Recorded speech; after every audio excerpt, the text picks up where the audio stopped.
Hello, my name is Patrick Davies. In this narration, I will be exploring the world of transnational cinema, or more specifically, how do transnational films highlight issues across geographical borders.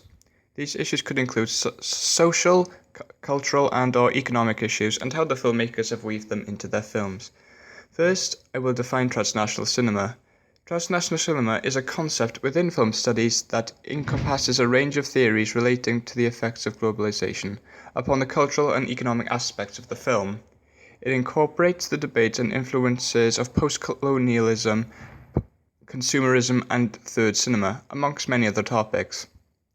Transnational cinema debates consider the development and subsequent effects of films, cinemas, and directors which span national boundaries.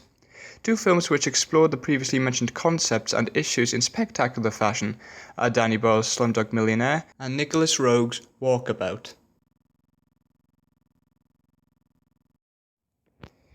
In Slumdog Millionaire, there is several key references to the concept of globalization, which is one of the recurring themes throughout transnational cinema. The globalization in Slumdog Millionaire is presented to us in several key imagery, dialogue, and one of the main plot devices, which involves the main character going on the game show Who Wants to Be a Millionaire. Who Wants to Be a Millionaire is originally a British television game show, which has since been broadcast around the world in several countries, including India, where the film takes place. On a side note, India is a former colony of the British Empire. So the idea of a British game show being reenacted in an independent India is a sign of Western culture finding its way around the world in a form of post-colonial culture exchange. One of the key aspects of this culture exchange is consumerism. Consumerism is the dominant export culture from the West, and there is no finer example than game shows where you're promised to win £1 million if you get all the questions right.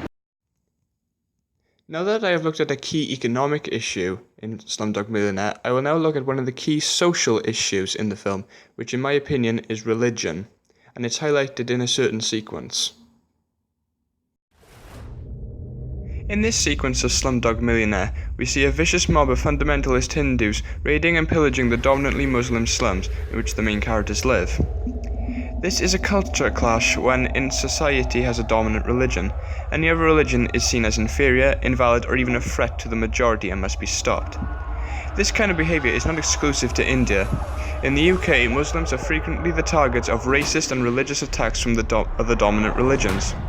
Danny Boyle may have included this sequence in the film as religious conflict is a social and cultural problem that is prominent throughout the world. Therefore, this ties in very well with the concept of Slumdog Millionaire being transnational.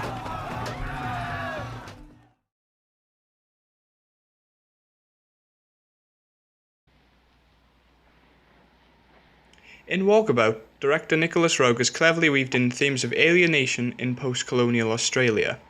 The scene which captures this ill of post-colonialism at its finest is the scene in which the two main characters first encounter the Aborigine boy on his walkabout. Jenny Agata's character desperately tries to explain to the boy that they need water to drink. She is completely oblivious to the fact that this Aborigine boy has probably never encountered a British person in his life and can't speak English.